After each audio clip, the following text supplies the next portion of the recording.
Hey, welcome back, folks. In today's episode, I'm going to dissect the Venn diagram where account management and project management sometimes overlap. For some companies, the overlap's like 100%. And I want to make the case why there shouldn't be any overlap at all. Welcome to your weekly dose of uncommon sense, helpful insights, and tough love. I'm your host, Tom Stimson. The Intentional Success Podcast comes to you through the generous support of Mertz Crew. Mertz Crew helps top AV companies book quality AV freelancers. Your choice, your rates. We handle contracts, insurance, and payments. You save time, cost, and reduce risk.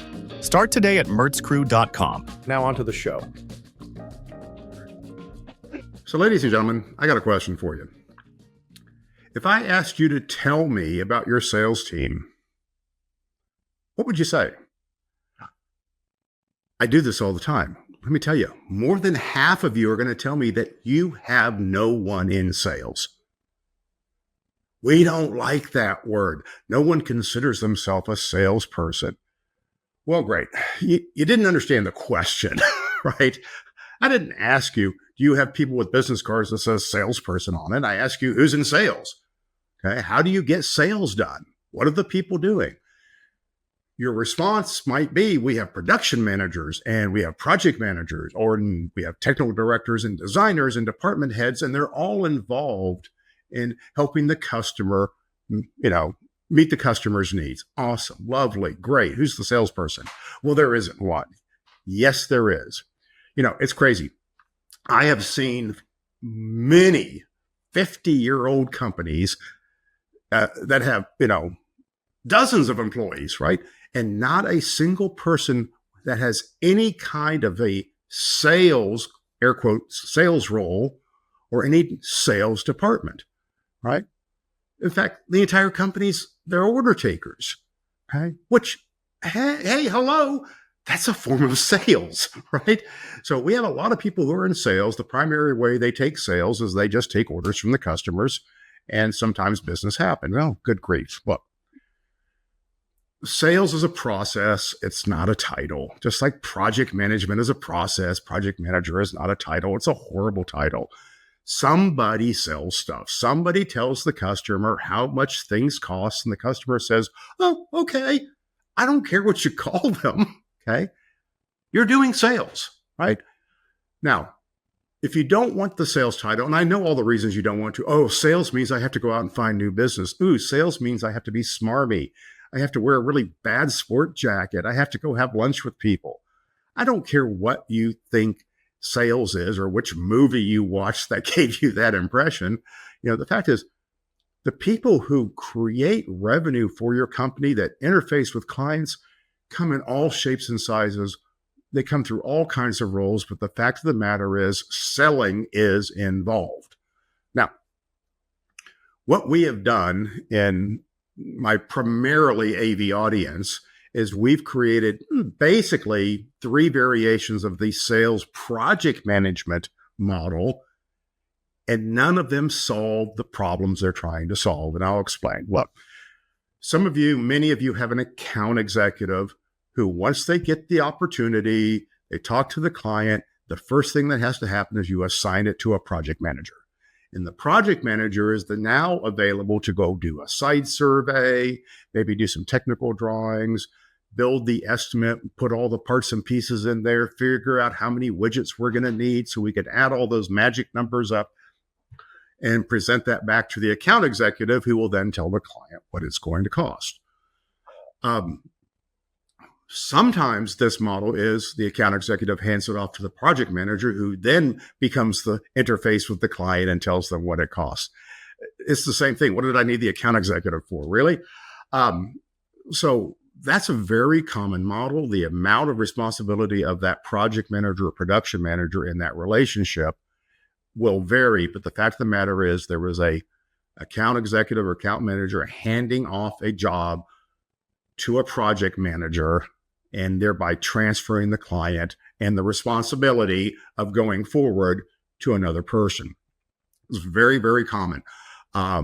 We also have the account executive as the production manager where they are the person who goes out and does the site survey and technically specs the show, and then oversees the prep of the order and the hiring of the people and the ordering of the trucks and the travel, and they actually go out on the job site and make sure that everything goes as planned.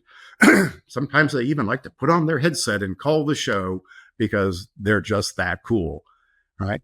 And then we have the other version of that, which is going to sound similar, which is the production manager, who is also the account executive. And what this looks like is we have a key client who loves working with this on-site production manager, and they always start with that person. There is no account executive, so the production manager is acting as the account executive, which means we have a single point of failure in the relationship between the customer and the client, and that is that production manager. And we can't get that production manager out of that role without risking our relationship with that client. And guess what? By the time I get hired as a consultant, that particular production manager is the one person that the company needs to help solve all their other problems that they can't, because they handle the biggest client the company has. Right? Sound familiar?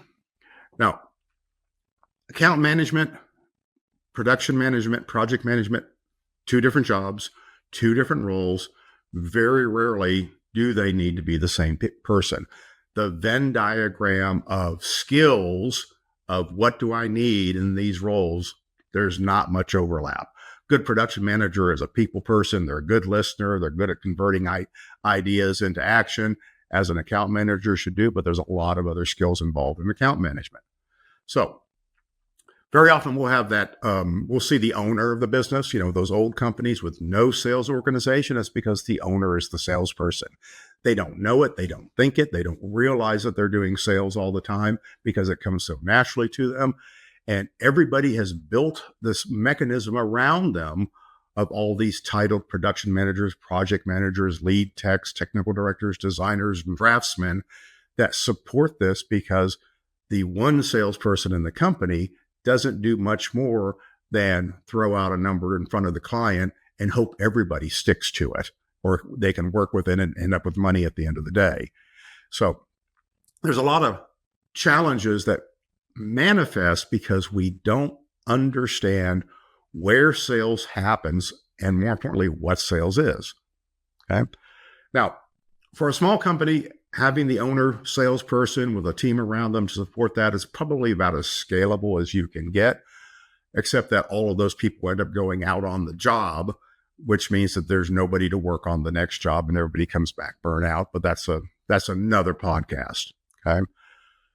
Let's talk about how do small companies become large companies, and how does this semi-dysfunctional model that us AV people have adopted, how does this evolve into something that can actually work?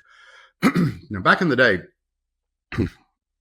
and I'm old enough that I can say that non-ironically, even 10 years ago, I would talk to you about sales, operations, and finance. And I would say your business is a three-legged stool. You need a sales organization, you need an operations, and you need a finance, and they need to be equally strong, or things get out of whack and you end up with a sales-driven company or a finance-driven company or an ops-driven company, and things get out of whack and your numbers will be affected and culture will be affected, yada, yada, yada. Okay. That's not what I teach anymore. And the reason is that sales, ops, and finance is a gap model. There are huge gaps between sales, operations, and finance. And that's why we created project managers, right? So between sales and operations, there's a lot of stuff that has to get done because operations wants to be handed a completely planned job from sales, and sales wants to hand a half-formed idea to ops. And so we created project managers to fill that gap and get the details so that ops can say, okay, we'll put some gear on the dock, right? So very, very silly. We made operations too small. We made sales too small, and we filled it with project managers, right? And then we had the back end gap of getting information so that we can build the job and fill that gap in finance. And again, we got project managers filling in there, but sometimes project managers just go on to the next job. And so we filled that gap with a lot of admin people. So it's silly. I've evolved the business model into selling, planning, and administration. And in my model, selling, planning, and administration is a Venn diagram. These do overlap. They do have a center wheel. These are outcome-driven processes. So selling is a process, planning is a process, administration is a process. Selling delivers a clear scope of work for an ideal customer at a reasonable margin. Planning, and it's inside of planning is procurement, combines information and resources, our internal resources and our suppliers, combines them into a show book that the show crew can execute. Execution is outside of our Venn diagram. Okay. And admin takes care of all the money, office, personnel, HR, infrastructure, reporting that lets everyone else focus on their jobs. The way I describe it is administration makes sure there's money in the bank, that the toilet's flush, and the internet is paid for, right?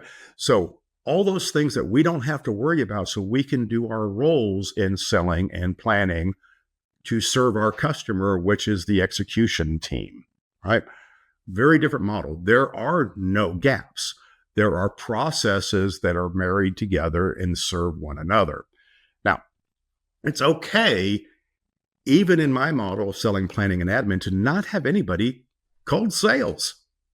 You know what? You don't have to call anybody sales. Nobody has to be a salesperson, as long as the selling process outputs clear scopes of work for ideal customers at reasonable margins. Okay? I don't care how you get there or what titles you use to get there. You can use marketing and business development to fill the top of the funnel. Those aren't actually sales, okay, until we're engaging with them. You can have project consultants to guide the potential buyer to the right solutions. Great. They're not in sales. You can have project estimators to price the jobs. Great. They're not in sales. No one has to wear the dreaded salesperson hat as long as we can close those deals, right? Now, that's just getting around the boulder in the middle of the road, okay? Not calling people sales is not the goal. It's just the excuse that many of us use for having a dysfunctional business model. So the changes that you need for project managers to get rid of the project managers that you developed in the sales, ops, and finance model is the planning team, because the planning team takes care of 90% of what project management tasks are normally involved before the show. So all those things to bridge the gap between what the customer thinks they want and what we're actually going to do is what planning does. And it's the technical design, it's the technical specification, it's allocating the equipment, it's scheduling the trucks, it's hiring the techs, it's booking the travel, it's generating the drawings. All of those things come together. That plan, that choreography of doing the show comes out of the planning department. And it's where the smartest people in your business are going to be. No offense to sales. They're going to be there. Instead of out there on show site doing one show at a time, you need to take the smartest person and put them into planning, which means that they touch every single show so that all the other production managers who are out in the field are getting the information that they need. And they, instead of being project managers and dragging a project through your system and fighting all the battles inside of it, can actually focus on what they do best, which is show up to show site with this wonderful plan and throw it out, because we know the plan ends as soon as the truck hits the dock and everything starts to change. Your field production manager is really a fixer, right? And the best production managers say, hey, we try and do the plan that we were given, but the fact of the matter is we get to the hotel and the ballroom is full of stuff that the hotel didn't move out. The rigging points don't exist. The electrician's on vacation that week. The hallways are filled with banquet trays. All of these things that we have to deal with that in a perfect world would have been taken care of. So the conclusion to all of this is that you have to embrace your role in selling. Okay. You are involved, many of you are involved in the selling process. You need to embrace that. And no matter what title you want to have, or how you want to be remembered, you have to embrace that part of it that gets us to a clear scope of work for an ideal customer at a reasonable price. And you have to have agency in that process. And the planning team has agency in that because they can support the selling process where the selling process needs more support. Sometimes the selling process doesn't need a bunch of technical support. It's not that hard to figure out how to price and how to close a job for 500 salespeople in a ballroom for an award ceremony with 2 screens and cameras. It is not that complicated. You do it all the time. And if you don't reinvent the wheel from scratch every time you do the same show over, it's actually pretty darn easy to sell. And the planning is just the details of that day. So embrace your role. You want to convert your reputation, your stellar brand, the talent that you have at your fingertips, and you want to turn that into profitable revenue. Okay. If you don't do that, you run out of money and you don't get to play the game anymore.